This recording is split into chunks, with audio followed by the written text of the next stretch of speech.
Everyone, we're going to go ahead and get started. I'm Marilyn Serafini. I'm the director of the Health Project here at the Bipartisan Policy Center.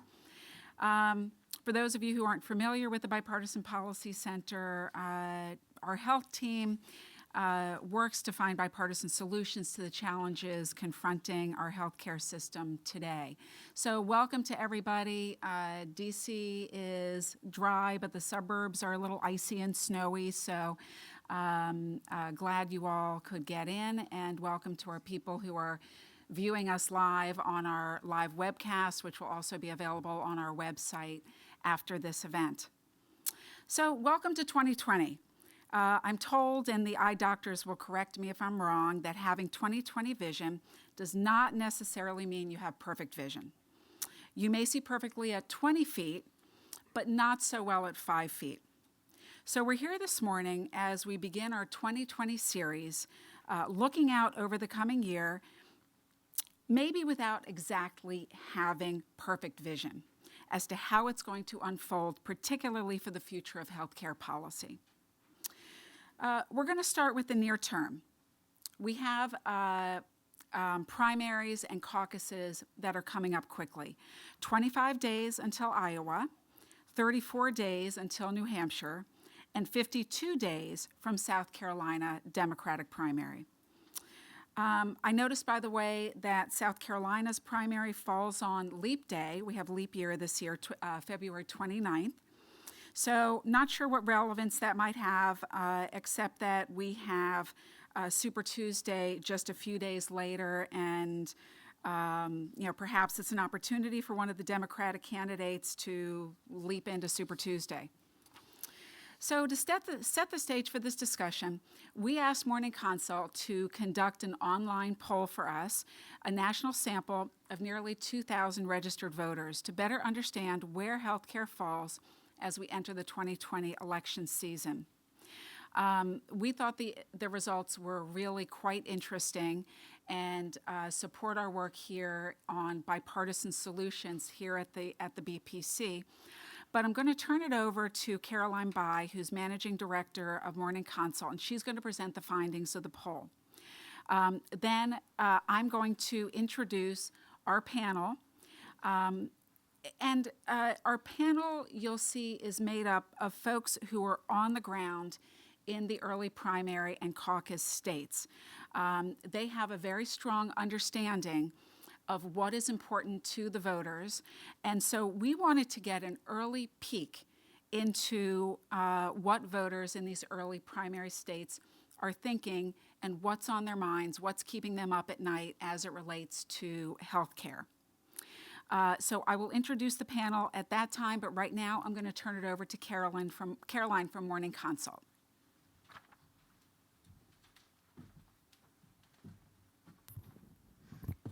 Thank you for the introduction, Marilyn. As Marilyn said, my name is Caroline By. I'm a managing director at Morning Consult. This is my 8th project with the BPC team. And, outside of my work with BPC, I work with a variety of nonprofits and associations in the healthcare space, and have also worked for a handful of companies in the healthcare space. So this is data I'm familiar with, and I'm excited to be presenting it to you all today. For those of you unfamiliar with Morning Consult, we're a technology company that specializes in collecting, organizing, and sharing public opinion research. We collect about 15,000 interviews globally every day. And outside of the DC region, we work with over 250 major companies on brand management. Inside the Beltway, we're probably best known for our editorial partnerships, namely our weekly poll with Politico. In DC, we work with a large array of advocacy groups and nonprofits, which is what brings us here today.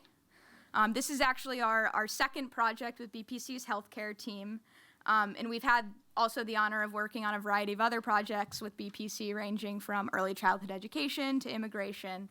And I just want to take a second to thank Marilyn and Joanne and Kevin for their work on this project. I'd also like to thank Claire Taylor from the DC team at Morning Consult for shepherding this project with the BPC team.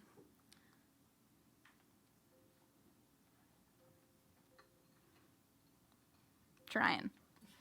There we go. Down, not up. So when we spoke with BPC's healthcare team at the end of 2019 and thought about the goals for this project, there were three main objectives that became clear. First, we wanted to figure out how important healthcare would be to voters in 2020. We know it was a defining policy issue in 2018, and we wanted to see if that importance was carrying forward into 2020. Secondly, we wanted to learn about what public health issues voters saw as most pressing and common in their local communities. And lastly, we wanted to look to the future of health policy and figure out where there might be room for bipartisan reform.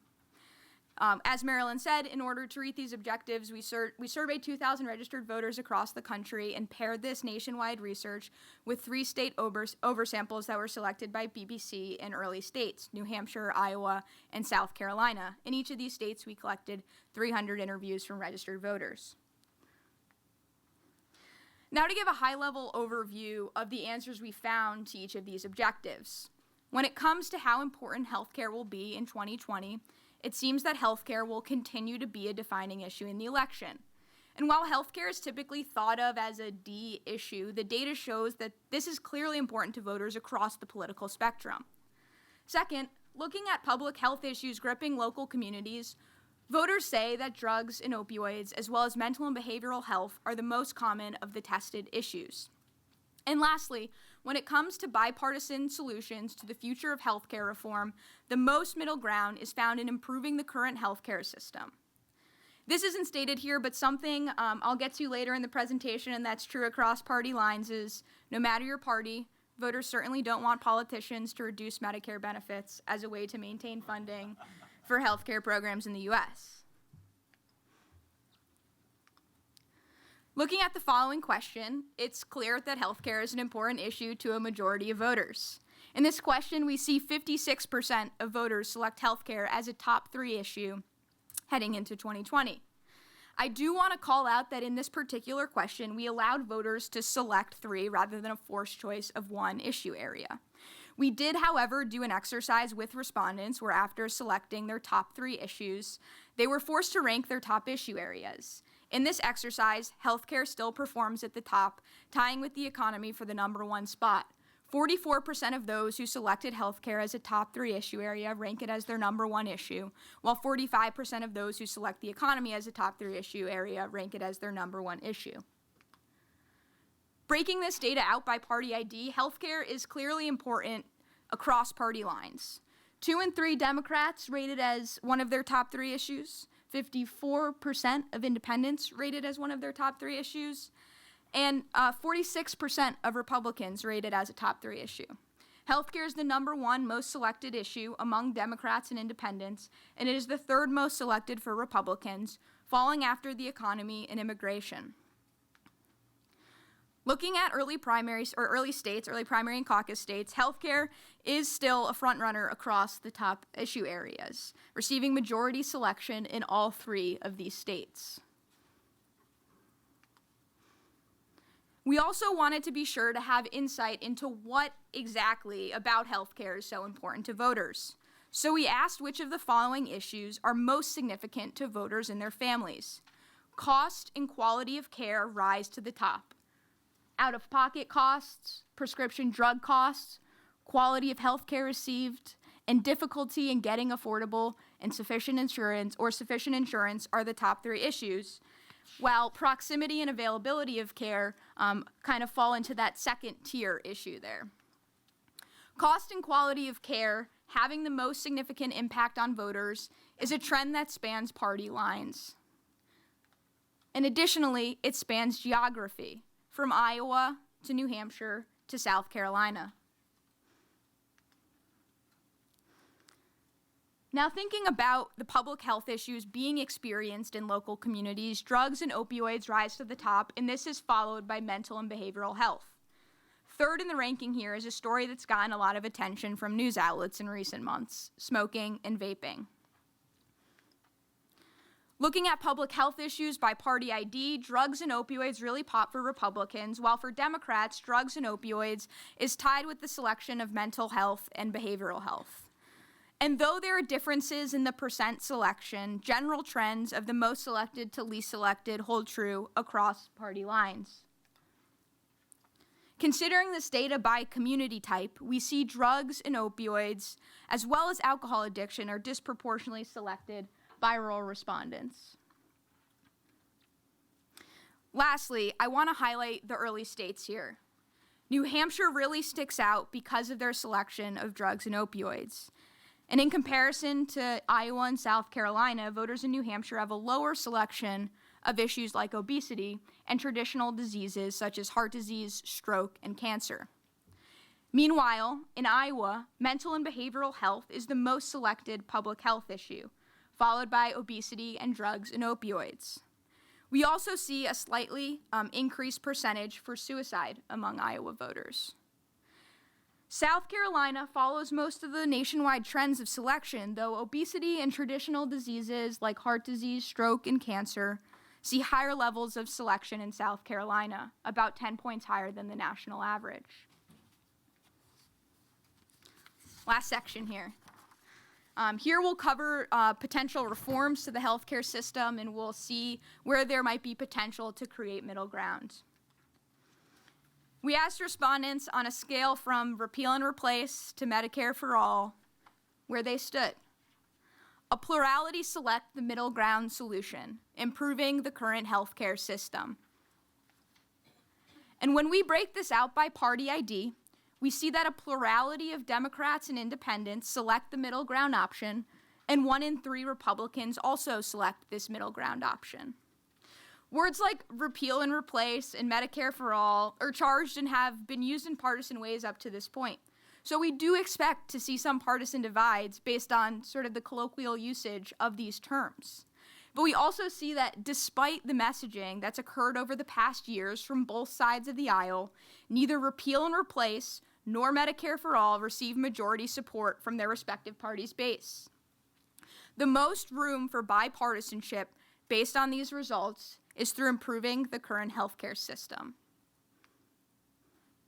Lastly, working with the BPC team, we wanted to ask specifically about ways to maintain funding for healthcare programs.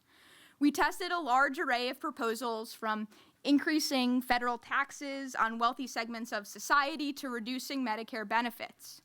We can see here that the proposals that receive the highest level of support include increasing federal taxes on wealthy segment of society, allowing the government to negotiate for prescription drugs and services within government programs, and lastly, changing the way medical providers are paid to be based on value rather than volume.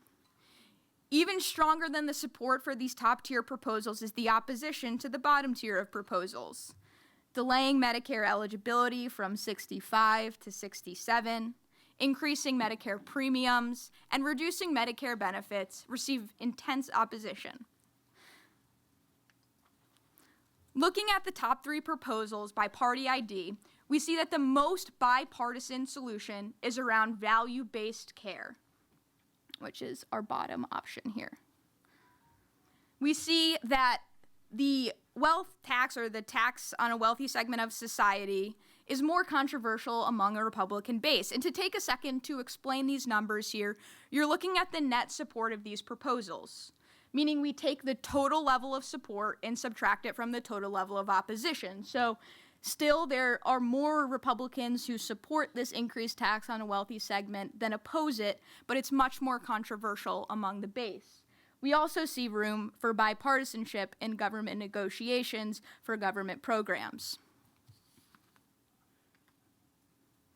Now, looking at the bottom tier of proposals here.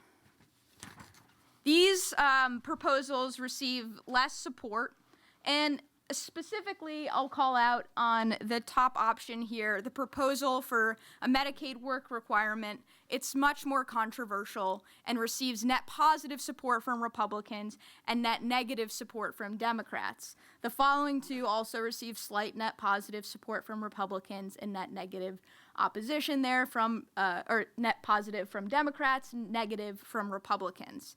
But looking at these bottom 3, looking at proposed changes to Medicare, these proposals are underwater with both Democrats and Republicans.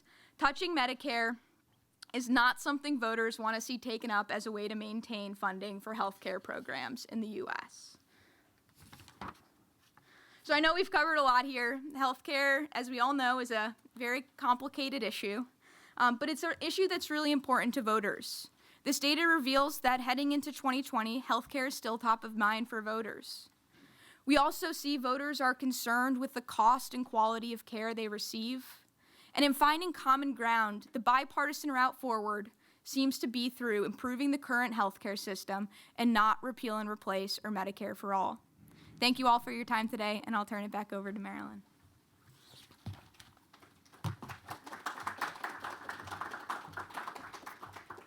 Okay, thank you, Caroline. We're gonna go now to our panel. So if our panel could join us on stage, please. We have Margot Sanger-Katz is going to moderate this discussion. Margot is a domestic correspondent for the New York Times. We have Molly Ann Brody. She's executive director of the Kaiser Family Foundation Public Opinion and Survey Research. Next to her is Anthony Carroll. He's Associate State Director for Advocacy for AARP in Iowa. And then we have Dr. Joanne Conroy. She's CEO of Dartmouth Hitchcock in New Hampshire. And on the end is Meg Kennard. She's national politics reporter for the Associated Press in South Carolina. Okay, take it away, Margot. Okay. Oh, is my mic okay? I knocked it off and then okay. Good morning, everyone. Thanks for braving what for this region we consider to be icy and treacherous conditions. My first election as a reporter in Washington was the 2012 election, and I really vividly remember the first poll I saw in which healthcare was edging up on the economy as a top issue for voters. And I remember talking with folks like Molly and other people in the polling community, is this normal? And they're like, no, this is not normal. Healthcare is usually really far below the economy or national security or some other issues that voters really care about. And now it just almost seems like a cliche that every election this is the top issue. So this is fun for me because I get to write about healthcare, but I'm hoping we can talk a little bit about digging beneath that and also sort of talk a little bit about whether we think this is an enduring trend, that this is going to be something that voters are always going to care about the most. I guess I just wanted, we are so fortunate to have people who are in these early voting states who are interacting with the candidates and with voters. And so I guess I just was wondering, Meg, Joanne, and Erin, can you guys just tell me a little bit about what you're hearing out there and to what degree is it matching up with what our survey is saying that people care about? Well, I'll start. Anthony Carroll. Anthony, I'm sorry. Yeah, that's okay. No worries. So I would just say, if you look at the slide deck, the presentation, the thing that I'd really flagged that certainly I hear the most of is, I think it was slide 10, slides 9 and 10 that showed amongst healthcare issues, certainly being the top issue. Certainly, this is another survey that shows what we see pretty consistently from surveys, including our AARP survey of women voters in November, that healthcare is a top issue.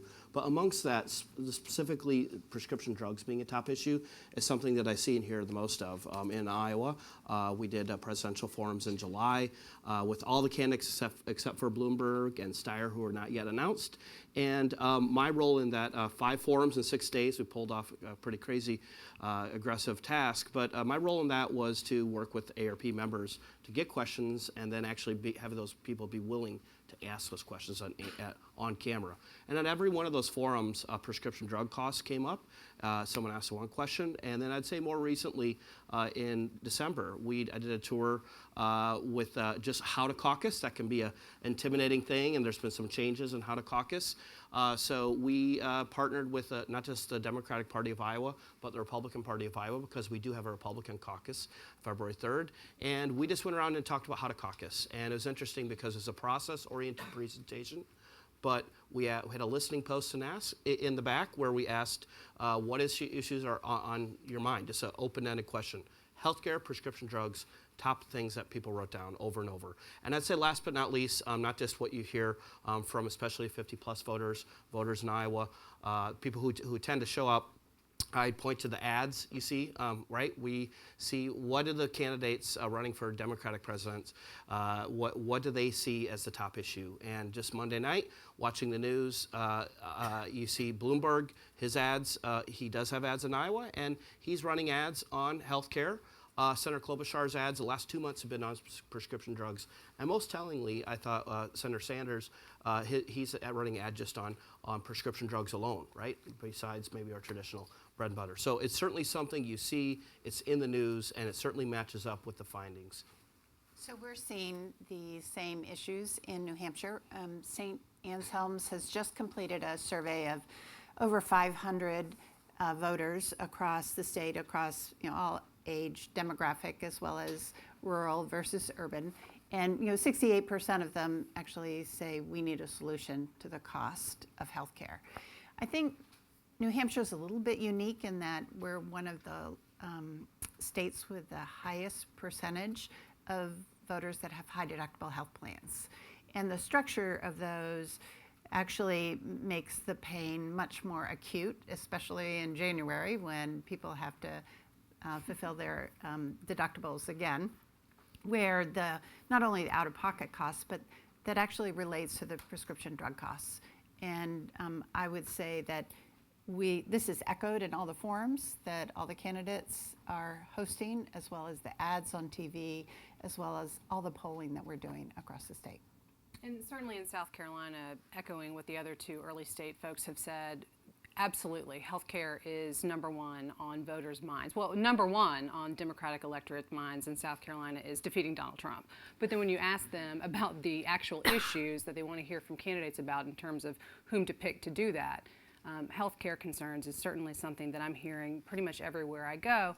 And certainly, as is reflected in the survey, cost is a huge part of that. There are a lot of concerns because South Carolina is one of those states where there is no Medicaid expansion. And there won't be because we've had gubernatorial administrations for decades now that have been Republican and are likely to stay that way. So that hasn't been something that's available, and so there's continual concern about, well, how do we pay for things? What's the network going to be on which we can rely? A lot of what I hear from voters, too, is they're interested in hearing about all the proposals, but they're also confused about what some of them mean. And we had a conversation earlier about the language of this campaign, particularly as it relates to Medicare for all who want it. What exactly does that mean? How do we parse what can be these very nuanced differences among a lot of the candidate plans? And a lot of what I do hear from voters is concern about that. They want very clear explanations about exactly what it is they're being asked to support, but also is getting rid of what they've got, even if they don't totally love it. Is that something that really would be better than perhaps doing fruit basket turnover and just saying, well, let's just get rid of everything and start over? So they're very concerned about health care, but they're still trying to figure out exactly what the best pathway is going to be to combating a system that they know they don't like, but they're pretty sure that maybe they should want to improve it as opposed to just completely start over with something else. Can I add just a little of history here? And I have been polling and talking to people about their healthcare worries and their experiences for literally almost 25 years now. And it's always been healthcare costs. And even before the ACA, when we'd say, you want reform, you don't want reform, what is it about reform? I want my healthcare costs. I want my own personal healthcare costs to go down. So it is the one thing that has been so consistent in that despite all the efforts that have been made in health policy over all the years, the one thing that people are most concerned about is what they're paying out of pocket, and that's their surprise medical bills, it's their premiums, it's the deductibles that you mentioned. We did a study and we talked to people with high deductible plans, and we asked them, do you have enough money in your bank account to pay your deductible? And they don't. And so when you sit in focus groups and you talk to people who have insurance, they say, well, I can't use it because I can't afford to go to the doctor or to get my prescriptions. And prescriptions are just ubiquitous. 60% of Americans take a prescription on an ongoing basis. So again, it makes so much sense that these are the issues that are on people's minds, and these are the things that they're hoping to actually hear candidates come up with something that can actually address. And unfortunately, we don't have a silver bullet for fixing healthcare costs. Before we continue our questions, I realized I have fallen down on one of my moderator duties, which I just want to tell you guys the run of the show, which is we're going to talk for a while, and then we are going to have a Q&A. And so I hope that as you listen to this, that you are all making mental notes of your best questions. We'll come back to that. And Caroline is still here, so she's not sitting on our panel now, but when we come to the Q&A, she is happy to answer questions. So if you have questions for her, keep those in mind also. Molly, I'm curious, we see in this survey today, and we have seen, over these last few election cycles, that when people are asked to sort of like rank all of the issues that they care about, they say that healthcare ranks at the top or very near to the top. But does that mean that that is the issue on which they are going to be deciding their vote, either in the primary or the general election? How do we sort of think about what does it mean for it to be the number one issue? Yeah, I think that's such an important question, and it's important for us all to, especially for those of us who care a lot about healthcare, to sort of take a pause when you see all these polls saying healthcare is right at the top of the list. It definitely means that it's the issue on their mind. It definitely means it's going to be part of the discussion. The healthcare issue is different for the Democratic Party than it is for the Republican Party. The way they will be discussed is totally different. We should get into that. But when it comes to actually motivating people to come out to vote, actually deciding which candidate they're going to vote for, those calculations are much more complicated, and there are a number of other things that people are taking into effect. They take into effect whether the candidate characteristics. In this particular cycle, as soon as you go that next level down, the number one question is, what's going to motivate you to come out? And it's exactly what we heard from South Carolina. Democrats want to know who can defeat Donald Trump, and Republicans want to know who can make sure that Donald Trump is reelected. So I think that you can't underestimate the role of just the president in this particular election, particularly at the presidential election level. I think issues can have somewhat more of an impact when you're down ballot and you're thinking about picking between two congressional candidates or between two senatorial candidates. At that point, it even gets more complicated because it's both national issues and local issues and state issues. So I think that the other thing that matters is whether you're talking about motivating people to come out and you're worried about turnout, or whether you're talking about trying to change somebody's position. And there's a lot of different factors that go into each of those things. So as much as all of these polls agree that healthcare, economy, immigration is kind of at the top of voters' attention list right now, and absolutely the candidates are going to have to address those issues, and they have, and we're hearing about that. It doesn't necessarily mean that those are going to be what people actually make their fundamental voting decision based on when they go in the voting booth. Related, and I'm hoping everyone on the panel can speak to this a little bit, it seems like in the midterm election in 2018, we saw healthcare was really important, but it also seemed like healthcare was a really motivating issue for a lot of voters in deciding who to vote for and whether to vote. We saw that in the exit polling data, and we also saw, obviously, a lot of Democrats who won in these kind of close districts were running with a really big policy emphasis on healthcare as part of their message and their candidacy. And I wonder, both in your kind of anecdotal experiences of talking to people and being out there in your states, and also, Molly, and what we can see in the public opinion research, is there any way of sort of like measuring the degree to which people seem more or less motivated by this issue now versus then? So I would say in New Hampshire, they're more motivated. We're in a unique position because we are an employer, a provider, and an insurer, because we're self-insured for over 13,000 employees and their dependents. And I would say that the pressures on people that have high deductible plans, and I inherited one when I came to Dartmouth-Hitchcock, and it just feels more and more acute. I can tell you as an employer, and we don't talk about employers a lot in this forum, but we've decided to intervene and do some things. For example, almost fully funding the health savings account for anybody that makes less than $50,000 a year and their family on January 1, so we eliminate the barriers to actually going to see their physician.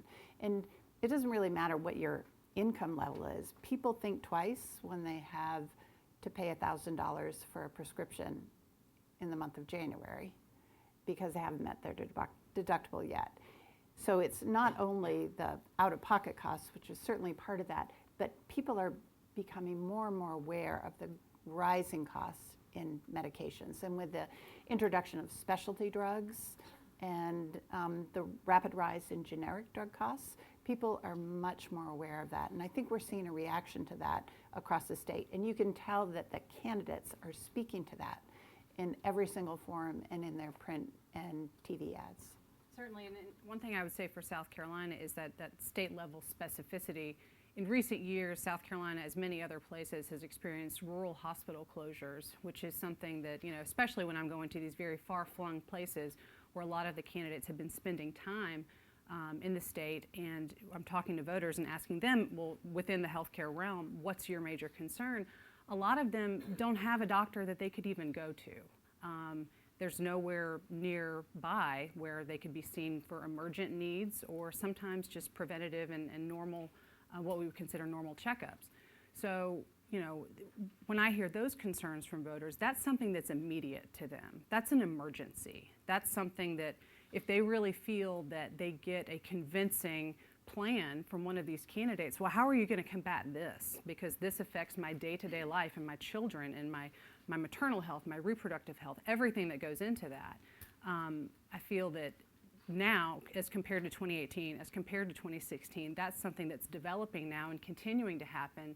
And these voters are very, very concerned about getting what they would see as a concrete, helpful solution to that, because it's affecting their day-to-day lives and their abilities to get healthy, stay healthy, and for their children as well. I'll piggyback on what Meg's saying on this solutions. It's really important to separate issues versus solutions. So if you think about 2018, how many congressional races were looked at protecting pre-existing conditions as one of the levels of specificity. You certainly see that in the early debate on the coverage Medicare for all being a solution. But I think what you see, again, going back to ads what I see and hear from voters is I think we're very much more in the issue stage versus solutions. And so, yes, the issue of healthcare is going to be a motivating issue.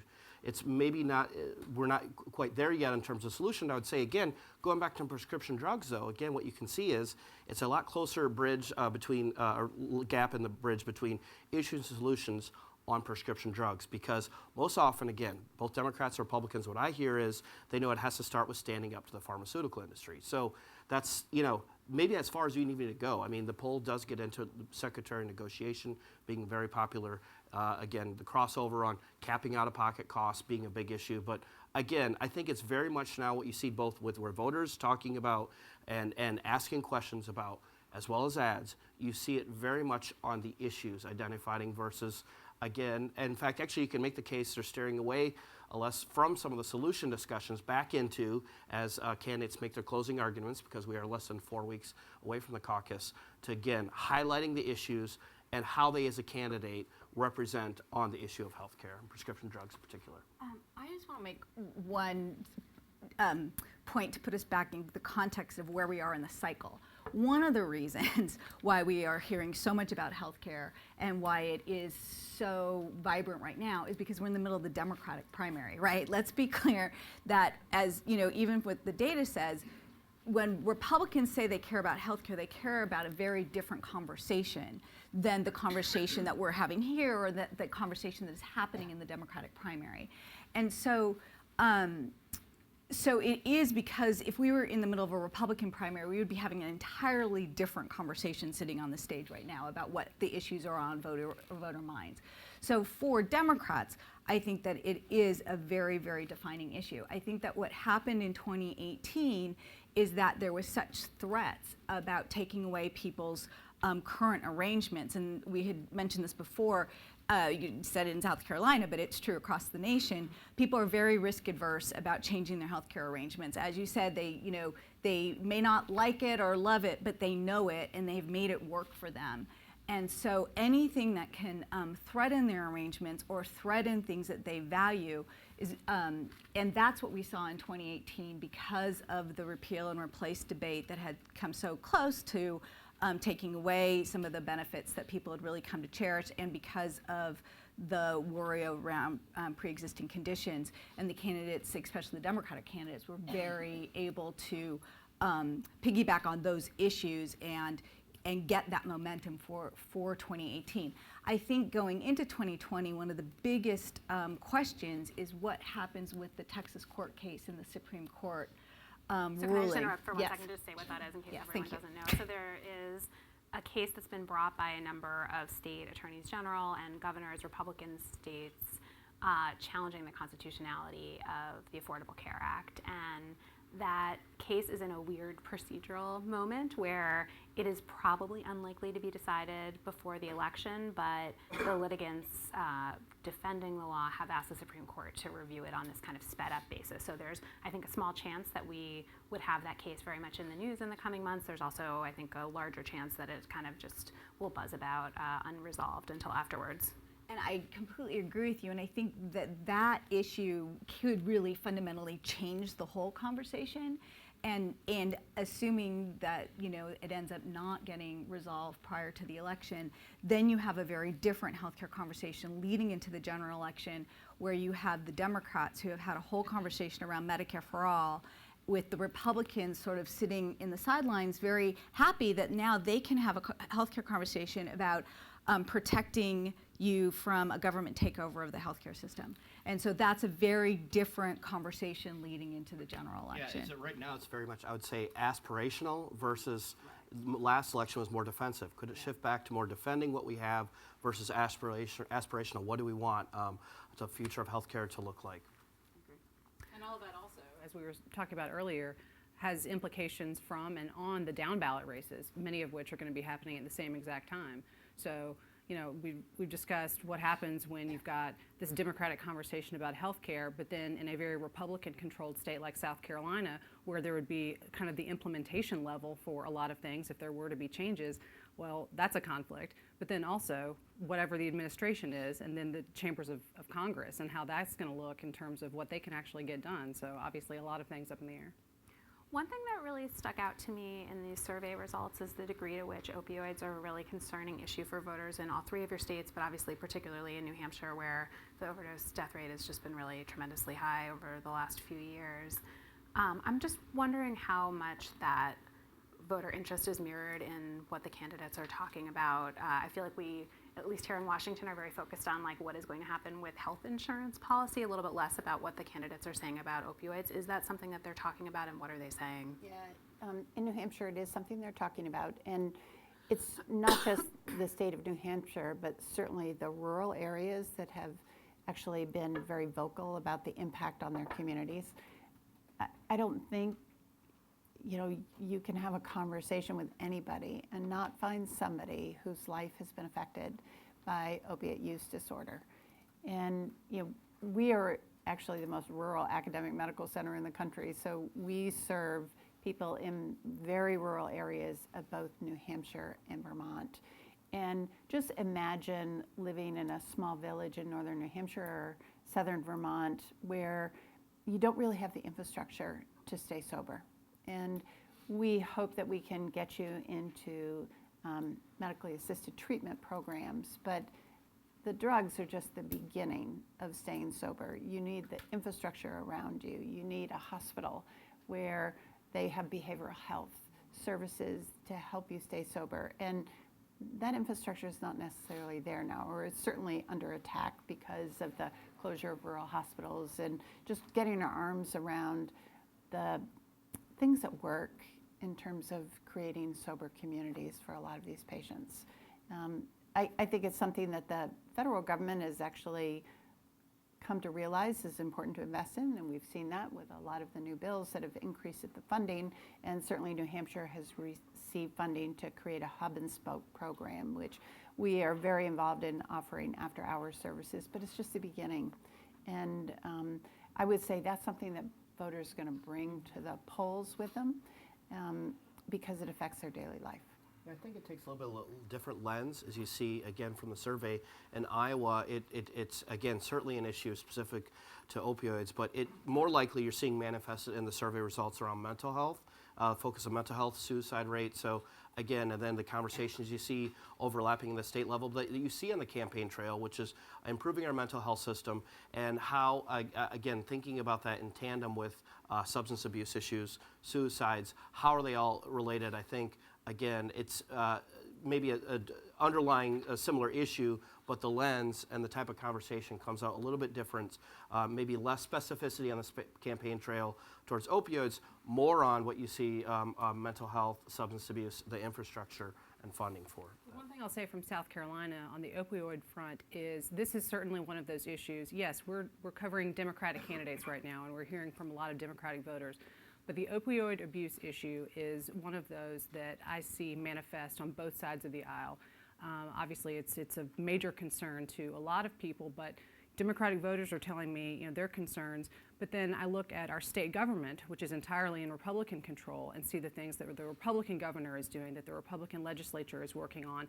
And so I would see it as possible that this issue, being of such top concern in these early states, and I'm sure in many others, this could be an area where there could have that moment of bipartisan, let's get something done on this, because it is emergent, because it does affect so many people. And there are many places like New Hampshire and South Carolina as well where there is that lack of infrastructural support that really kind of is at the base level of trying to implement a lasting solution for someone.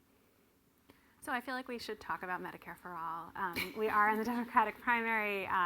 This is an idea that I feel like is really at the heart of the debate among many of these candidates and is of great interest, at least to a subset of voters who really want big changes. We have two of the leading candidates, Bernie Sanders, of course, who has supported Medicare for All for a long time, and Elizabeth Warren, who has come to it more recently and has a slightly different plan with some steps along the way. And then most of the other candidates, including, I guess, near the top, Joe Biden and Pete Buttigieg, who want to have plans that are more limited in their expansion of government insurance. But just curious, sort of, how does Medicare for All play? The survey that Caroline described today showed sort of more voters, even among Democrats, saying improve the current system versus Medicare for All, but I feel like improve the current system is like maybe a little bit vague.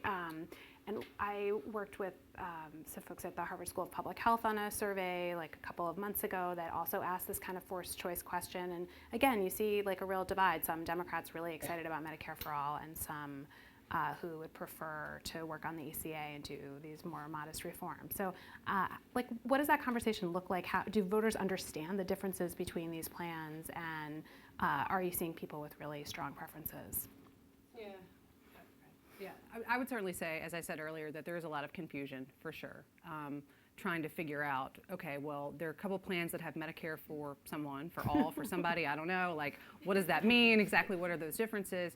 And with pretty much all the candidates out with so many plans for so many things, voters are ingesting a lot of information. As you can imagine, especially in the early states, there's some candidates somewhere at all times. And so there's just a lot of information out there to be ingested. But one thing that I hear from voters in South Carolina is, yes, obviously they do want something different, but they're not sure that these single-payer Medicare-based plans are really necessarily going to be the best answer. Remember, this is South Carolina, where Bernie Sanders did not do well in 2016. His candidacy he was very soundly defeated by Hillary Clinton in our primary. And he's coming back with obviously some different issues, but Medicare for All still remains a huge part of his platform, and it wasn't very popular then. And I think that's part of the reason, at least in South Carolina, it's still not very popular. The local base polling in South Carolina has consistently shown Joe Biden with a very commanding lead among all of the candidates. Believe whatever you want about polls. I know we're here to talk about one, which is obviously great, but in terms of the horse race polls, there is support for Joe Biden, and there is support, at least among the voters that I talked to, for his notion that, okay, well, remember, I worked on the ACA. I was a big part of that administration. Sure, there's some stuff that we should change about it and fix, but at least we have something to work from. And so voters would like to hear what those details are, but that seems to be, at least from the ones that I'm seeing out on the trail, that's kind of where more of their interest lies. So in New Hampshire, I would say we only have less than 20%, about 18% of voters, when asked to pick, really support Medicare for All. We have over 68% that really are focusing on improved coverage by improving our current healthcare system. But when you actually dig into the polls a little bit more, it's actually a younger demographic that's interested in Medicare for All. And as people age, actually the interest actually decreases linearly. So there's less support from the older demographic. And that's kind of it crosses the entire state. There's no geographical distinction between what people actually believe could be a solution. Yeah, the conversation's evolved. I mean, and it'll evolve again, right? Not just maybe even prior to the Iowa caucus, but on this issue, I think, what does Medicare for All mean? Is that single payer? Or again, as your What the Health podcast, a plug for you there, Mario, you've discussed multiple times, when you talk about Medicare, does that mean, again, as many candidates have discussed, maybe got tripped up over public versus private, Medicare is both public and private. So are you talking about moving to that? So I think, again, when you think about the conversation certainly is still part of the conversation. But again, I would point to, again, where are the ads right now? Where are the ad buys? I don't see any of the ad buys right now. Certainly, you've seen it on all the candidates, some form of this coverage issue. But right now, I don't see the ad buys focused on this issue right now. Now, maybe that'll shift back as part of your last week closing arguments. But even some of the biggest champions of that's not the ads that they're running right now. So, what does that mean? To be seen. But I think I would say certainly that's certainly undercurrent. But you're seeing right now a shift in the conversation on the health, even within the healthcare sphere, away from this discussion. And I think it's in part because it is more complicated. What does that mean? It's a simple notion, a word, but when you break that down, what does that mean and how does that match up to the individual values of the voter? Well, I know you've been doing polling on single payer for a long time. Can you give us a sense of what the trajectory of this issue is? Because it seems to me like this was an idea that certain advocates have always wanted and that obviously we see in some other countries. But it wasn't a part of our kind of like mainstream national political conversation about healthcare until Bernie Sanders ran on it in 2016. And now we see several candidates endorsing it, and we see even the ones who are not, like at least engaging with it, talking about it. So, I don't know, what is the shape of that public opinion? So if you look at the trend line on it, we've been polling about this since the 90s, and it was always sort of 40% favorable in the 40s. It would inch up here and there.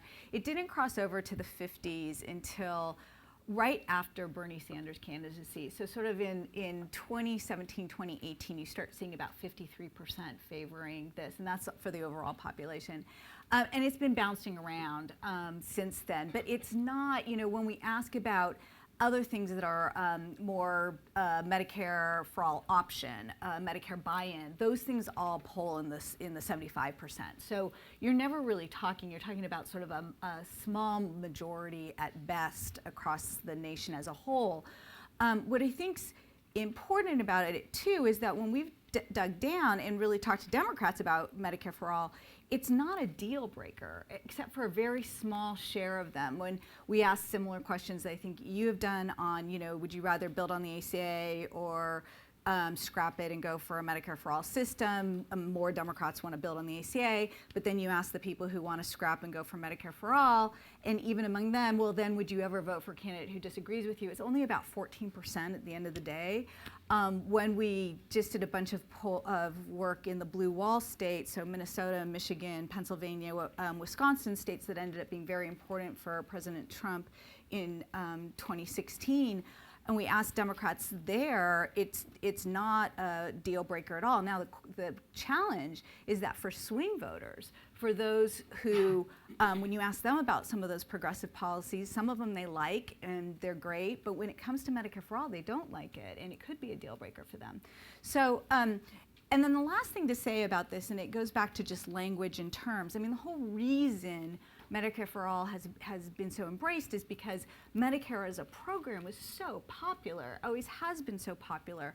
And what's now happening, and we're starting to see it in the survey results, is that now that the Medicare program has been associated with this idea that people are getting concerned about, you're starting to see some of the favorability of Medicare come down a little bit.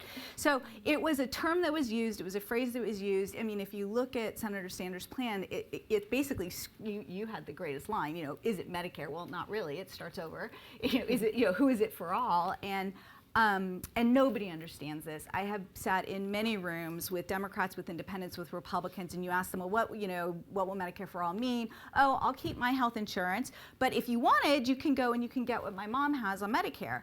And yes, I'm still going to be paying my premiums and deductibles, and my employer is still going to be paying premiums. And when we ask these on national surveys, majorities think that the vast majority of the way the healthcare system works, they think would be the same under a Medicare for All program. And when they start hearing things different than that, that's when you start seeing that, oh, I don't really need this. And the very last point I'll make is that when you look at Democrat support for Medicare for All or for a public option or for any of these other things, they like them all. They just sort of want to see something done. So the overlap between the share of Democrats who like a public option and a Medicare for All plan is just gigantic. So I think the point is that there's lots of, we're nowhere near a policy debate about Medicare for All. And it does seem that in the context of the campaign, the conversation around Medicare for All has already taken a big shift, and we'll have to see how that continues as we head into the general election. So I don't have Caroline up here on the stage with me, so I'm just going to paraphrase something that she said to me before we came up here, which is that she thinks that some of the support, even among Democrats, for Medicare for All is softening a little bit as we get into the home stretch, not necessarily because people's policy preferences are changing, but because they are becoming more concerned about electability, and they're worried that some of these like persuadable voters might not go for it. Just wondering, like, I don't know, how does that mesh with what you guys are hearing from people? Are we sort of out of pie in the sky phase and now into like, oh, how do we win for Democrats? Yeah, well, as we noted, there are only so many days until we actually, as a country, start voting in these early primaries and caucuses.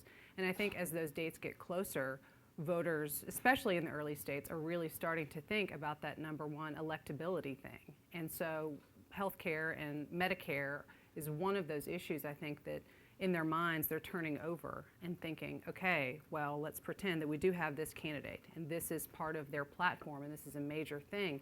How is that going to go over? I know how I feel as an individual. I think I know how other people like me in this state, maybe how they think. But as a country, in a general election with somebody against President Donald Trump in November, how's that going to work? And so I think with that overall stated number one goal of winning in November, I really do think that that's part of something that voters are starting to get real about.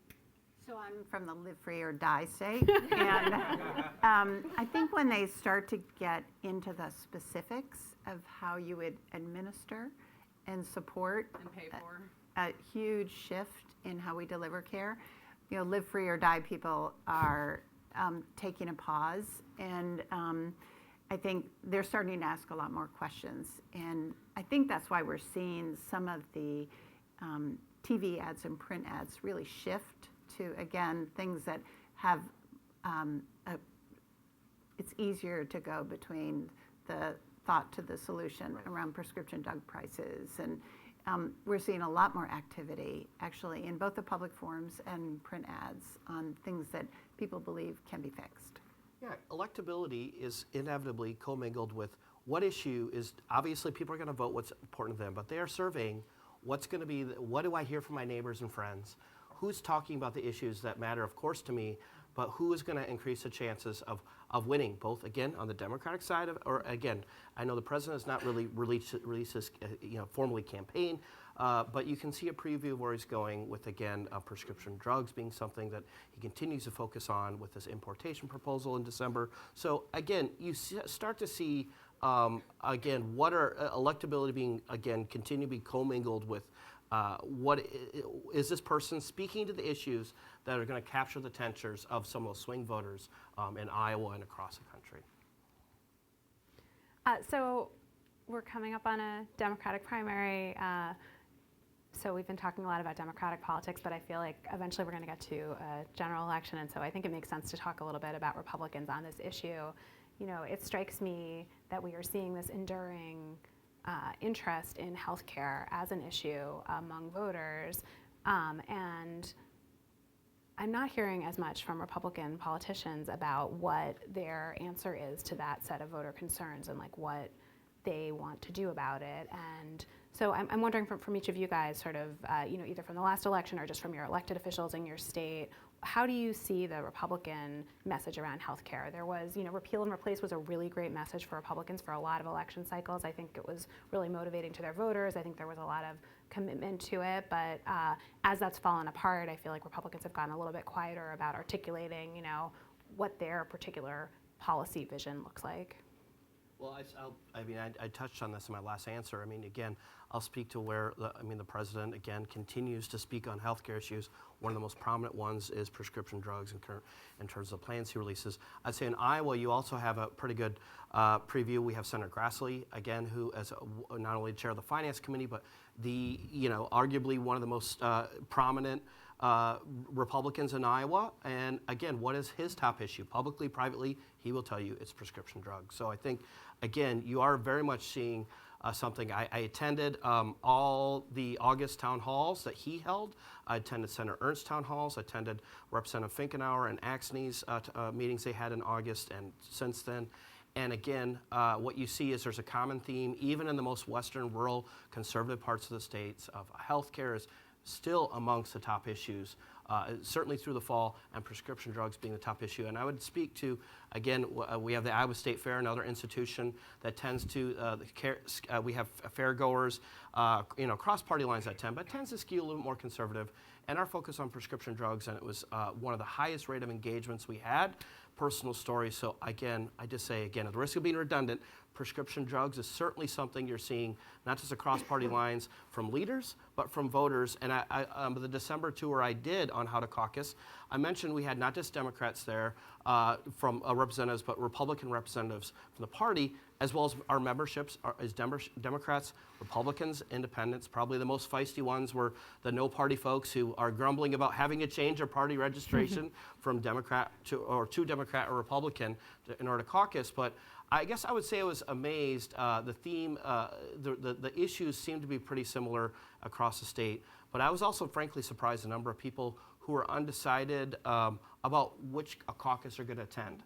Democrats or Republicans. I will say that I'm not surprised there were those people that showed up, but I was surprised at the number of people who vocally asked questions about, and literally said during the meeting or after me is, I'm still undecided which caucus I'm going to attend. So that's kind of amazing because in the caucus, without getting into the weeds and how to caucus and how it's even smaller universe of a primary, that tends to be the hardier people that are showing up to meeting on how to caucus are people most definitely are going to show up in December. And it's interesting to me, again, that you see a commonality on health care, I think, and not just from the voters, but the leaders in the Republican Party, at least in Iowa. You know, I wonder what the impact is on the number of people that are actually employed by healthcare.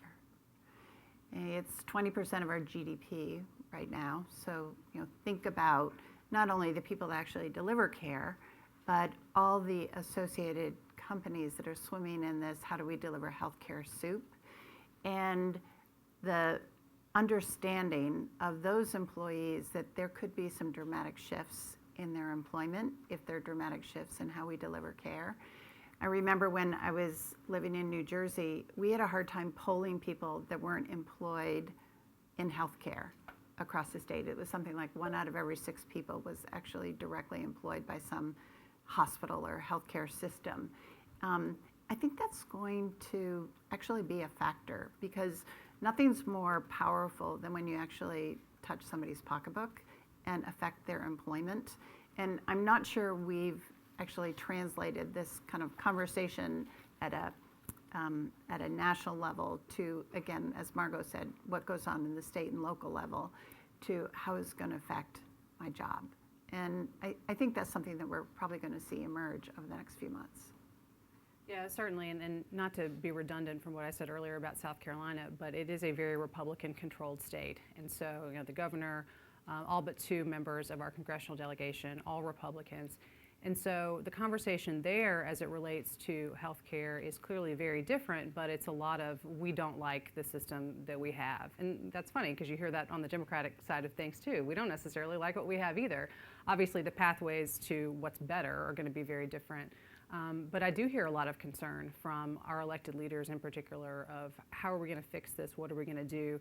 Yes, prescription drugs cost too much. We've got to figure some of that out. Our governor is a very strong ally of the president, so I would imagine that whatever is coming out of the White House is going to be something that he is going to at least tend to agree with, although perhaps not 100%. With our congressional leadership as well, a lot of them are in positions of leadership on committees on the Hill, and so they're going to have an opportunity to be part of some of those discussions as they happen there too. But it is funny when you think about, okay, what were we talking about in 2016, right? When there were active primaries on both sides of the aisle, conversations get very different. And so there hasn't been as much of an emphasis on that healthcare conversation among Republicans right now. But I will guarantee you that once Democrats figure out who's on their team, who's going to lead their team into November, we will hear a lot about healthcare heading into the general election, and that will be a major part of the conversation for sure. I'd add one more thing just on the on the president. Again, it would maybe seem like ancient history, but it was September that you think of it was the area that actually in a tweet the president complimented Speaker Pelosi for the introduction of H.R. 3 on prescription drugs. So again, the area that he's brought up, and before bringing up a different issue, I'd say the other thing is that you see across party lines that I think is surprisingly to a positive degree is the discussion around family caregivers and long-term care. So I think it's really interesting to see candidates unveil plans, whether it be Senator Booker, Mayor Buttigieg, really unveiling not just plans, speaking to it on the trail, and speaking again to an ads. So I think that's, again, what's new and different even in the last 2 years. I think it's a positive thing that you're starting to see a discussion across, again, the parties on family caregivers and the role they play, and then the separate but interchanged issue of long-term care. It just struck me in looking at today's survey results that a lot of the policy ideas that were broadly popular, that had bipartisan support, were things that Democrats like to talk about. Like, they aren't just talking about, the question was not just prescription drug prices, but like negotiation, national negotiation for prescription drug prices. And several of the things that were really underwater, things like, increasing premiums for Medicare or increasing the Medicare age, those are policies that have traditionally been associated with Republicans, although not super recently. Molly, do you think that Republicans have or need to have some kind of affirmative policy vision that is popular, that is not part of the conversation now, or is healthcare just going to be less emphasized by them? I think if you look at the data, the Republican constituents just rank healthcare lower. So all that I think the Republican candidates have to do is be really prepared to, I think cost is very different, right? And to the extent that they do care about their healthcare costs, and so that is a very good bipartisan conversation. It is something that I think all candidates should be talking about.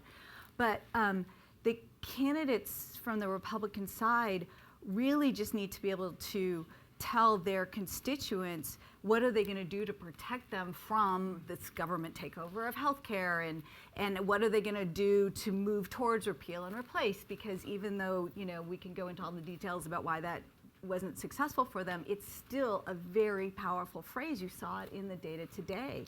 It was the #1 choice for Republicans in terms of what they wanted to see go forward. So no, I actually don't necessarily think that Republicans have to have an affirmative plan going forward. It didn't, the plans they put forward on repeal and replace were not, became problematic, and they haven't figured out how to solve those problems yet. So no, I think they have to talk about these issues of concern to families, the healthcare costs, family caregiving, things that are really personal for people. They have to have a compelling narrative around that. I think to the extent that they do have plans for prescription drugs or for other cost-related issues, that totally works in their favor. But I don't think their voters are going to hold them responsible for changing the healthcare system. So I want to turn to questions from you guys, just like a few housekeeping things. There are microphones that are coming around, and because of the webcast, we just need you to wait for someone to give you a microphone so that people who are not in this room can hear your question. I would ask that you identify yourself, just tell us who you are and who you represent. And I do want to ask that your question be a question. If you have a longer conversation you want to have with us, come up afterwards. We're all happy to talk with you, but let's try to keep it to questions. So I see this gentleman here on the aisle. Someone could bring him a microphone. And again, if people have questions for Caroline, she's here too. Michael Cook. I'm a healthcare lawyer, but I'm in private practice, but I've also worked at HHS, and I'm on the Medicaid board in Virginia. I'll try to make, I have to give you a quick intro on this.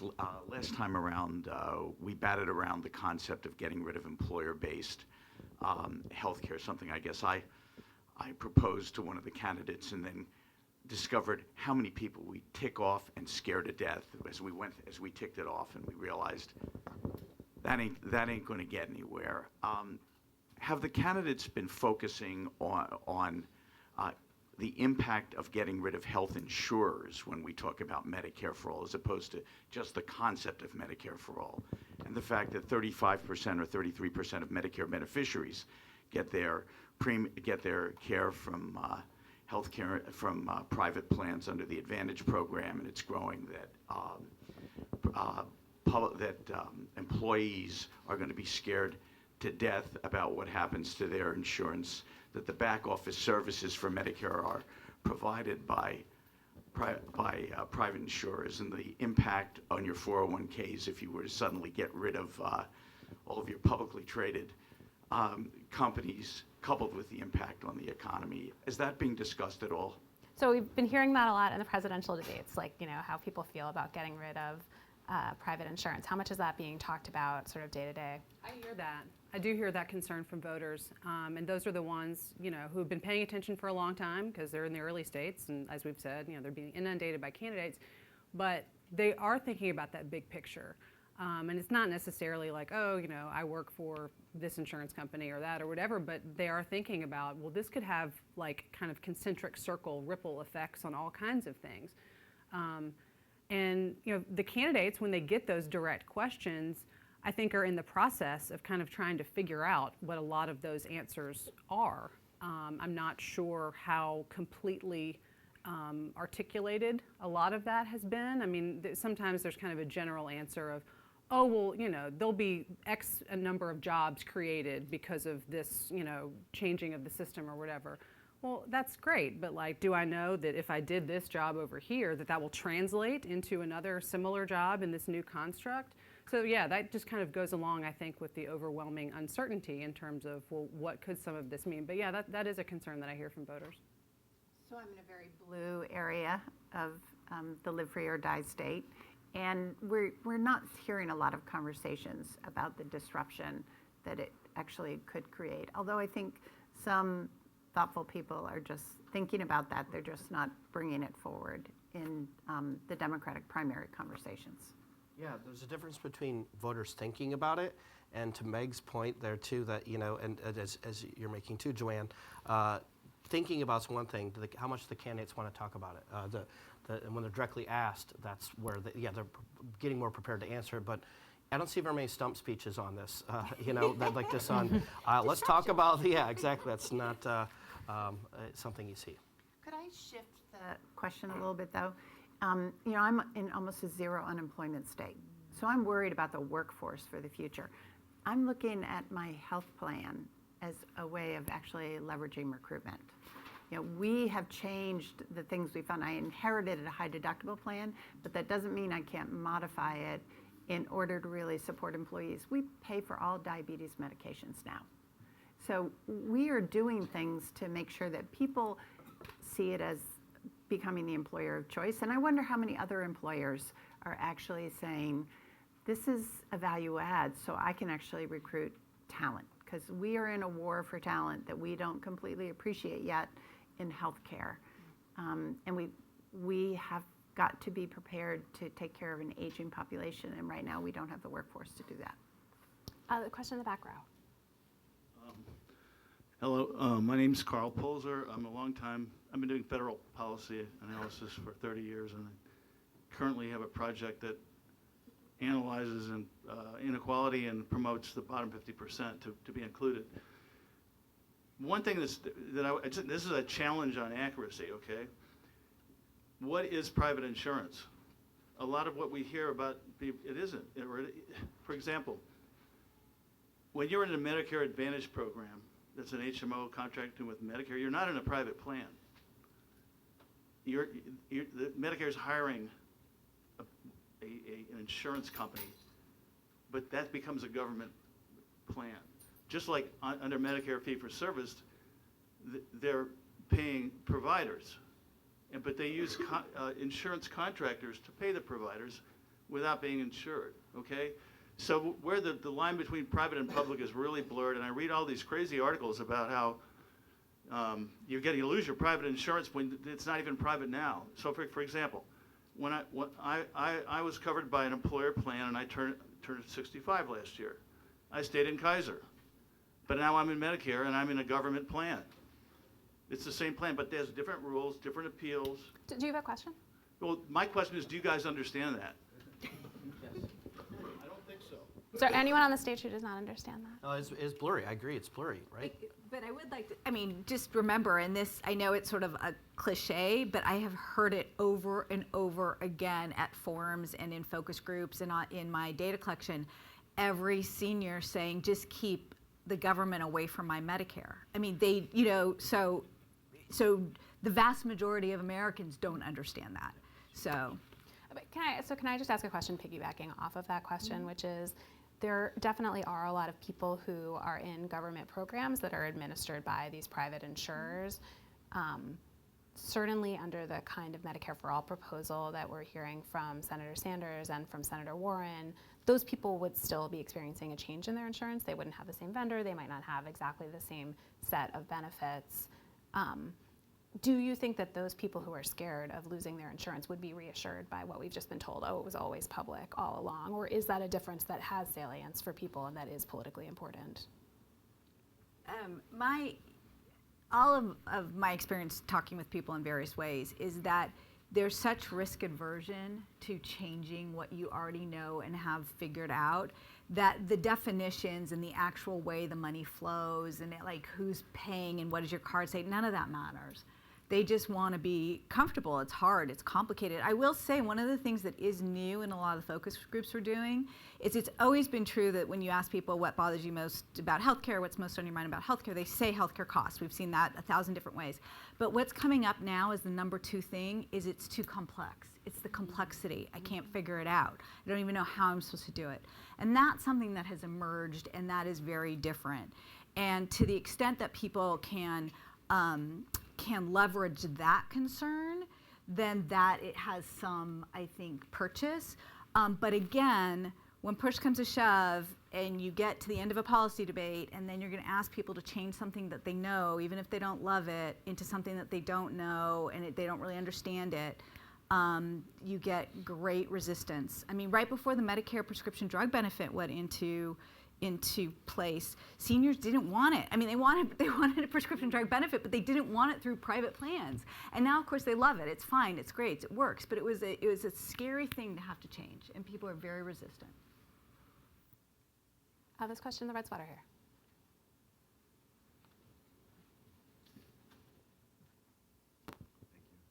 Hi, Paul Heldman with Heldman Simpson Partners. So I'm wondering to what extent incumbents might feel any sort of Republicans and Democrats across party lines share any shared pressure to address health care costs because it's so important to voters, because they're worried that they might hold them accountable if they go home without getting anything done. And that's certainly been Grassley's message on drugs. But if not on drugs, even on something where there seems to be some bipartisan consensus on surprise billing legislation, are you getting the sense, especially in Iowa where you've gone to congressional meetings, that candidates are worried that they're going to be held accountable as incumbents for going home empty-handed? So you've already answered, I think, the first part of your question of, yes, prescription drugs. I'm not surprising that's where I was going to go. Senator Grassley, his floor speech on Monday, that was just not using those exact words. Not only is this important, this is going to be a defining issue that defines who our leader is going to be next election. I mean, again, at risk of paraphrasing him, but that was pretty close to what he said in terms of not just identifying it important to him, but something that the electorate expects action on. I mean, surprise billing, I think the jury's still out. It was interesting to go to the town halls where you have people, yes, surprise billing is an issue, but I think very purposely gets muddied on the solution, right? It's amazing the two major sides of this, both starting the same, the questions at these town halls are saying, oh, yeah, we need to put an end to surprise billing, but we got to do it this way. So, but I don't know that the voters are there, right? I mean, in fact, in terms of the solution, so I don't know, again, is surprise billing going to be a type of thing that is a must-do? to be determined, right? I mean, the survey question was on healthcare costs, tellingly, not on surprise billing. So yes, those are connected. There are other things that are connected directly to that, but the jury's still out, obviously, on surprise billing. But So you can tell from New Hampshire voters' priority that opiate use disorder is really important to them. And so Maggie Hassan and Jean Shaheen have worked together to try to, number one, increase the number of people that can effectively help people with opiate use disorder, but actually getting more money to actually support the infrastructure. So I think they are trying to come home with something that will meet the needs and concerns of the people in the state. And I would say one thing from South Carolina as well, we're one of those states where there was a Republican congressional district that flipped in 2018 to Democratic control for the first time in a very long time. So that's Representative Joe Cunningham, and I think he is among the freshman Democrats who are going to see this issue come up as they head into their re-elects. I mean, they're already anticipating that they're going to have a tough road to hoe anyway in a lot of these districts like his that supported Donald Trump in 2016. But when he has his town halls, when he's meeting with constituents, I know that that's something that's already coming up. And I don't know if his constituents are, really focused in on that issue, but I know it's going to be one that he's going to have to really have conversations about heading into November. yeah, I was pretty much a very purple state. To your point on so the swing districts right now, we have 2 Republican senators, but we do have 2 congressional seats that went for Obama twice. And then again, I have the map in my office of the states that went for Obama twice to Trump. Some of the biggest gaps, like 40% changes, were in Iowa. And then tellingly, last cycle, they flipped back. Those are now 2 Democratic districts held by 2 Democrats in Iowa of the 4 districts. So, there's this adage, it's not a riddle idea of who's holding the ball in healthcare. Do they pay the price? So right now with split government, who's holding the ball, right? And I think that's a real question. It certainly was one of the big defining factors in 2018 as it relates to pre-existing conditions. But again, it's still an open question. Who's holding the ball, or is that the same calculation that voters are going to make? I will say that we often ask a question, and we have done this on prescription drugs, which is, do you expect anything to get done? Do you expect they can? And everybody's so cynical. They don't. I mean, the American public does not believe that anybody's going to get anything done. So whether they hold people responsible or not, and certainly it'll depend on the voters and who's paying enough attention. Yeah. And that cynicism seems somewhat deserved. I mean, we did just have this experience where there was a very large piece of bipartisan legislation where there were opportunities to put both of those issues that you mentioned into the package, and the leadership of both parties declined to do it. Yes, gentleman on the aisle. Good morning. I'm Kahari Kenyatta. I do health policy at Waxman Strategies. So sort of picking up on that, cost has been key in this conversation for a long time, thinking about surprise billing, HR 3, and other approaches to address drug pricing. But something that's been apparent in this conversation this morning is that in this the primary conversation, I think we're lacking some focus on mental health, behavioral health, and even social determinants in public health, even with Medicare for All. And I guess, do you all see this coming more into the primary conversation within this cycle? And then what sort of tension do you see rising between this sort of necessary expansion of services and infrastructure with cost containment? Anyone hearing anything interesting on mental health? Mental health, behavioral health has been a big issue in New Hampshire. We're fortunate that our former Chief Justice from New Hampshire has actually spent the last 2 years actually traveling the state trying to destigmatize mental health issues. And the reception is incredible, especially from young people. Unfortunately, I think a lot of these high school and junior high kids don't have a vote. Their parents may be aware, but we still have this really an environment of stigma around behavioral health. And you see it not only from what we want to talk about, but actually what we'll pay for. And we still don't have a lot of parity in paying for mental health within our healthcare system.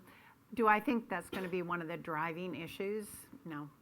I think it's going to be dinner conversations that people will be frustrated with their ability to access in-network providers, but I'm not sure it's going to change anything when they go to either the Democrat or Republican primary polls. Yeah, I mean, I hear it come up as well, but I don't see it as a major driver, at least for the voters that I'm talking to. I mean, that doesn't mean that something won't change in the next couple of weeks before South Carolina actually does vote, and maybe they're drilling down more into some of these plans. Candidates have been on the trail talking about mental health and bringing it up, and so, you know, the more that those conversations start from the candidate end of things, I think that does get voters thinking about it, and so perhaps then, you know, they have those dinner table conversations and then think, you know what, maybe I should really be looking for somebody who's going to be addressing this because they have, you know, perhaps a personal relationship to it. Yeah, I mentioned earlier the bridge between the issues and solutions. This is where it gets complicated because on this issue of mental health, there's so many bridges out of it, right? You talked about opioid crisis is certainly something that impacts Iowa, but you see it more manifesting on substance abuse, suicide. So again, when you talk about mental health, there's some commonality on between Iowa and New Hampshire, I think other states on how is our infrastructure set up, but it is much more personalized and fractured, if you will. What does that mean beyond, you know, better infrastructure, better funding support for, again, mental health? Beyond that, what does it mean? It's, again, more in Iowa. You have also still the methamphetamine crisis has not gone away, right? Alcohol, substance abuse, and again, suicide rate with the rural providers that goes back to loneliness and other isolation too. So again, it's a much more fractured bridge, not this gap between issue and solutions on mental health. Thank you guys so much. I feel like we don't quite have time for a last question to have it fully answered, so I think I'm going to turn it over to Marilyn. I'm sure that all of us can stay for a few minutes, so if you had a burning question that you weren't able to ask, just come up and talk to us. Okay, thank you so much, Margot. I want to thank all of our panelists for being here and giving us an insight into what they're hearing in these early primary states, and also to Molly for the national perspective. Two things that I heard today that I think are worth noting and fits with what the work that we're doing here at the BPC. We just heard a lot about mental and behavioral health, and we do know that there are a lot of problems there. We had a report that came out in 2018 where we dipped our toe into this water to look at the challenges and also some of the solutions. We are ramping up another project and have a task force on behavioral health. And it will focus on integration of physical and behavioral health, and also parity. Joanne, I think you mentioned parity as a problem, parity of payment. And also workforce, which we keep hearing over and over again as an issue in a lot of areas. We saw mental and behavioral health poll very high in this poll as a concern in communities. And so we will be paying attention to this, whether or not it is a reason why someone cast their vote in 2020. The other thing is I wanted to ask you to stay tuned on February 5th. We will be, the Bipartisan Policy Center, we will be releasing a Future of Healthcare report. We have had 10 experts, 5 Democrats and 5 Republicans, working on solutions to healthcare moving forward. We've been working on this for over 2 years. And interestingly, we have chosen the improving the current system as our base for our work. So stay tuned. We'll bring you more information about that. But February 5th, we'll come out with that. Please join me in thanking our panel today, and we'll see you next time.